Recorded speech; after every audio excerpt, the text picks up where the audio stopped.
धर्म संतन के कारण रण छोड़ो ब्रजनाथ, गोमती तट द्वारवती पधारे। शास्त्रों में द्वारिका का नाम द्वारावती, द्वारवती कहलाए द्वारिका हाथ।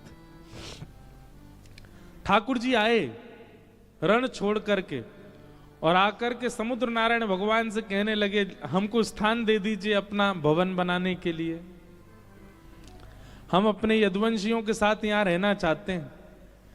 समुद्र नारायण चरणों में गिर गए, बोले भगवान आप तो आज्ञा करो, आप आज्ञा कीजिए, आप निवेदन क्यों कर रहे हैं।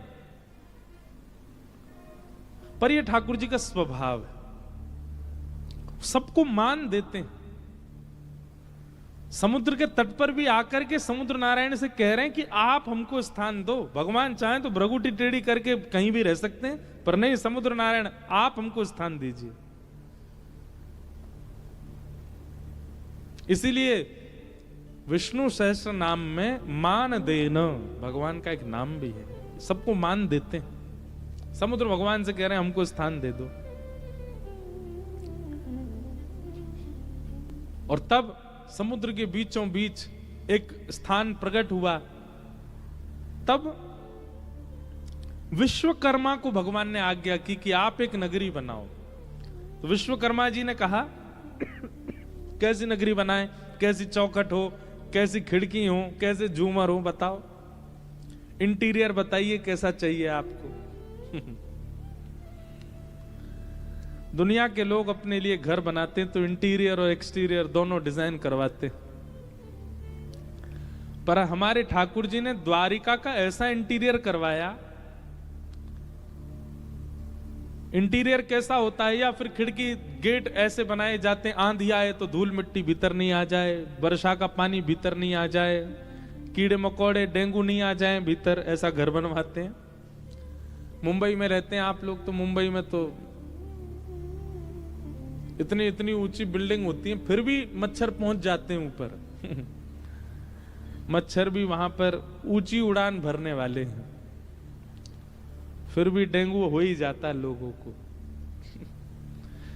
एक है हमारे प्रिय सज्जन, उन्होंने सबसे बड़ी बिल्डिंग में सबसे ऊपर वाले फ्लोर पर करोड़ों खर्चा करके घर लिया। तो हमारे पिताजी बोले आपने इतना ऊपर घर क्यों लिया? बोले महाराज जी मच्छर नहीं आएंगे इतने ऊपर, उनकी क्षमता नहीं इतनी ऊपर आने की। बेचारे 2 महीना बाद डेंगू हो गया उनको, हॉस्पिटलाइज्ड थे। पिताजी बोले कैसे हो गया? इतने ऊपर घर लिया था, पूरा जीवन की जमा पूंजी सब खर्च कर दी फ्लैट लेने में कि हमको मच्छर नहीं खा जाए, कहां से हो गया? जैसे जैसे कलयुग बढ़ता जा रहा, कीड़े मकोड़े भी हाईटेक होते जा रहे हैं। ठाकुर जी से कहियो कि ऐसे बढ़िया वाले पंख लगाओ ठाकुर जी, चाहिए आसमान में पहुंच जाऊं, मुंह काट जाऊं। अरे एक बार तो फ्लाइट में मच्छर आ गया था, मैंने कहा बता, ये भी विदाउट टिकट वीजा ट्रेवल कर रहा है, यहां पे भी लोगों को मलेरिया मार रहा होगा। तो सब लोग अपना घर बनवाते हैं अपनी इच्छानुसार, पर सीखो।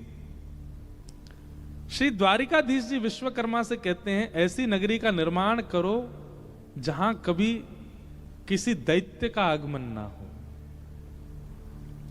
मथुरा में आक्रांताओं ने बहुत आक्रमण किया, दैत्यों ने आक्रमण किया,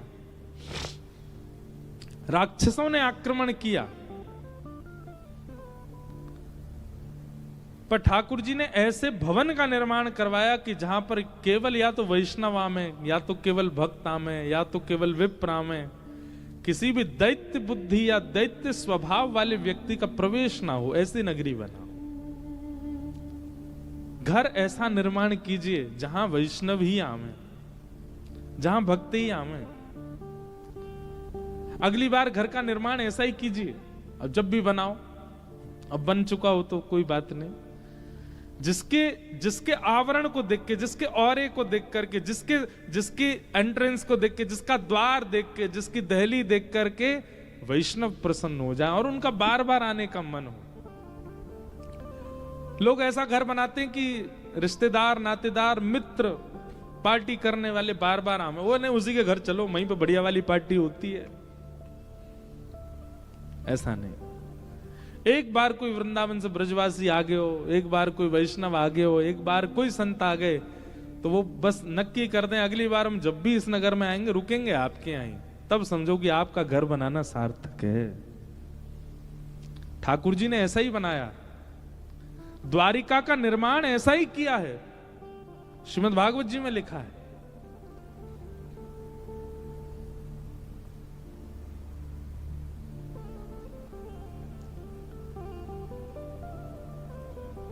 अवासीत नारदो भिक्षणम कृष्णोपासन लालसा,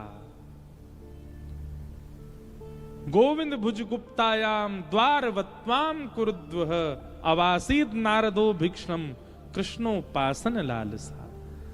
नारद जी का नाम तो सबने सुना ही है।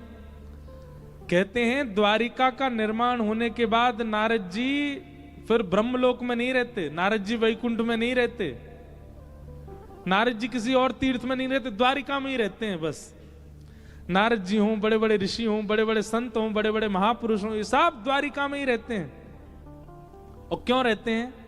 बोले द्वारिका में सबको इतना सुख मिलता है, सुबह उठते ही ठाकुर जी पांचजन्य शंख बजाते हैं तो ठाकुर जी के शंखनाद की ध्वनि मिलती है।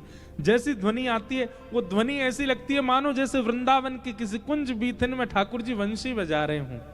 वो प्रेम उन्माद प्रकट करने वाली ध्वनि, सबसे पहला सुख। दूसरी बात, यहां भोर होते ही, इसका नाम द्वारिका क्या है? द्वारी द्वारी कम ब्रह्म। किसी भी घर का द्वार खोलो, द्वार खोलते ही सामने ब्रह्म का दर्शन होता है। मतलब द्वारिका के लोग जब अपने घर के द्वार खोलते थे तो कहीं ना कहीं से ठाकुर जी दिख ही जाते थे, पूरे नगर में भ्रमण करते ठाकुर जी। द्वारिका की एक विशेष बात है कि यहां पर ठाकुर जी किसी वाहन पर नहीं घूमे। हाँ, वृंदावन में और द्वारिका में थोड़ा एक अंतर है। हमारी और चित्रांग जी की नोकझोंक चलती रहती है इस बात पे। हम कहते हैं वृंदावन बढ़ो, ये कहें द्वारिका बढ़ो। वृंदावन में भी ठाकुर जी विचरण करते हैं, द्वारिका में भी ठाकुर जी विचरण करते हैं, पर वृंदावन में विशेषता क्या है? वृंदावन में ठाकुर जी पादुका नहीं पहनते, बिना पादुका के अपने अनावृत चरणों का स्पर्श देते हैं पृथ्वी को। ब्रह्मण ठाकुर जी द्वारिका में भी करते हैं पर पादुका पहन के करते हैं। अब भी पहन रखे होंगे, अब तो मोजा भी पहन रखे होंगे, जबकि यहाँ सर्दी है नहीं, ऐसी चल रहा है। लेकिन हमारो लाला ब्रज को ही है ना, नेकादवा को सर्दी तो लगे ही है। तो द्वारिका में ठाकुर जी भ्रमण करते हैं और उस भ्रमण में नित्य ठाकुर जी का दर्शन हो जाता है। इसलिए नारद आदि ऋषि संत ये लोग कहीं और नहीं रहते हैं, ये सब द्वारिका में ही रहते हैं। और द्वारिका में क्या करते हैं? बोले कृष्णोपासन लालसा। किसी ना किसी भाव से दर्शन हो जाता है ठाकुर जी का। एक और बात, जितने भी संत रहते हैं द्वारिका में, ये सब लोग भिक्षा लेने जाते हैं। भिक्षा लेने वाले संत द्वार पर जाते हैं, मंजीरा बजा कीर्तन करते हैं, भीतर से कोई माताएं बहनें लाएंगी प्रसाद, वो झोली में ले जाते हैं, उसी को पाते हैं।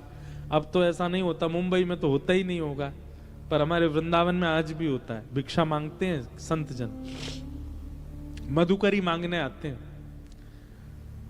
तो द्वारिका में जितने भी संत रहते हैं ये स्वयं भोजन थोड़ी बनाते हैं, स्वयं चूल्हा थोड़ी सिद्ध करते हैं, सब भिक्षा याटन करते हैं। पर द्वारिका की विशेषता यह है कि यहां पर किसी अन्य के घर से भिक्षा नहीं मांगी जाती, सब जाते हैं केवल द्वारिकाधीश के घर। लंबी लाइन लगती है संतों की, और सब कीर्तन करते मंजीरा बजा के भिक्षा दे दो, और भिक्षा लेके कोई और नहीं, स्वयं द्वारिकाधीश आते। रोटियां लेके आएंगे, बढ़िया सुंदर साग लेके आएंगे, किसी को आटा दाल चावल लेके आएंगे, सबको अपने हाथों से पवाते हैं। संत महापुरुष आते तो भिक्षा लेने, पर ठाकुर जी की रूप माधुरी की भिक्षा लेकर के आनंदित हो जाते हैं, और दिन रात बस उसी चिंतन में रहते हैं। तो द्वारिका में बहुत सुख दिया ठाकुर जी ने, वैष्णवों को, परिवारी जनों को, भजनानंदियों को, विरक्तों को, सबको बहुत सुख दिया ठाकुर जी ने। इसलिए कृष्ण दर्शन की लालसा यदि चित्त में हो तो दो स्थान पकड़िए, या तो ब्रजमंडल या द्वारिका। आपको साधना सिद्ध करनी है तो आप बद्रीनाथ जाइए, आपको तप सिद्ध करना है तो बद्रीनाथ जाइए, आपको भजन सिद्ध करना है, आपको भोजन सिद्ध करना है तो आप जगन्नाथपुरी जाइए, आपको परिक्रमा सिद्ध करनी है, अपना कोई योग बल सिद्ध करना है तो दक्षिण के मंदिरों में जाइए। पर आपको केवल और केवल कृष्ण प्राप्ति की भावना है तो या तो द्वारिका आ जाओ या ब्रजमंडल आ जाओ, या तो उस स्थान पर जाइए जहां से ठाकुर जी की लीला प्रारंभ हो रही है, व्रज वृंदावन, या फिर उस स्थान पर आइए जहां ठाकुर जी अपनी लीला को विश्राम देते हैं, श्री द्वारिका। ये दो स्थान। मीराबाई, भक्तिमती मीराबाई ने जीवन भर ठाकुर जी को भजा पर उनको भगवत प्राप्ति द्वारिका में ही हुई। नरसिंह मेहता, उनको भगवत प्राप्ति श्री द्वारिका में ही हुई। कितने महापुरुषों के ऐसे नाम हैं जिनको द्वारिका में ही दर्शन हुआ है ठाकुर जी का। इसलिए द्वारिका अति श्रेष्ठ है। ऐसी द्वारिका को हम बारंबार प्रणाम करते हैं, बारंबार वंदन करते हैं। तो ये नित्य की द्वारिका के प्रसंगों से कुछ कुछ प्रसंग लीजिएगा और याद रखिएगा, उद्देश्य केवल प्रेम है, पुण्य नहीं। उद्देश्य केवल प्रेम है, तप नहीं। उद्देश्य केवल प्रेम है। उस प्रेम के भाव से ही आप कथा सुनिए, उस प्रेम के भाव से ही द्वारिका में रहिए। क्या पता इन 7 दिनों में वही शंख चक्र सुदर्शन धारी चतुर्भुज रूप धारी श्री ठाकुर जी आपको द्वारिका की किसी गली में। अच्छा, एक चीज आपने देखी, अभी हम नाथद्वारा से आ रहे हैं, ठाकुर जी जहां भी विराज रहे हैं ऐसा हो ही नहीं सकता कि वहां सकरी गली ना हो। आप नाथद्वारा चले जाओ, वहां पे भी छोटी छोटी गली। आप द्वारिका आ जाओ, यहाँ पे भी छोटी छोटी, और देखो जहां पे भी ठाकुर जी विराज गैया जरूर मिलेगी। डाकोर जी चले जाओ, वहां पे भी छोटी छोटी गली। द्वारिका में, डाकोर जी में, जगन्नाथपुरी में, अब तो वहां बड़ी कर दी पर फिर भी छोटी गलियां वहां पर भी हैं। ठाकुर जी चाहे जहां चले गए पर उनको ब्रज का वह कुंज भाव बहुत प्रिय लगता है ना। कुंज मतलब जहां सूर्य की किरण स्पष्ट ना पाती हो, कुछ ना कुछ आड़े आ जाता हो, उसको कुंज कहते हैं। ठाकुर जी ऐसी कुंज सब जगह बनवा देते हैं। नाथद्वारा में बनी, द्वारिका में बनी, जगन्नाथपुरी में बनी, डाकोर जी में बनी, वृंदावन तो प्रसिद्ध है कुंज गलियों के लिए। जब यहां गत वर्ष ठाकुर जी का उत्सव हुआ तो ब्रज द्वारिका मिलन महोत्सव, तो उसमें मैंने ब्रज द्वारिका के कई भाव कहे। उसमें हमने एक भाव और कहा, यहां जो चतुर्भुज है ना ठाकुर जी का, इसमें 2 भुजा किशोरी जी की हैं और 2 भुजा ठाकुर जी की हैं। वैसे तो ठाकुर जी और श्री जी एक ही हैं,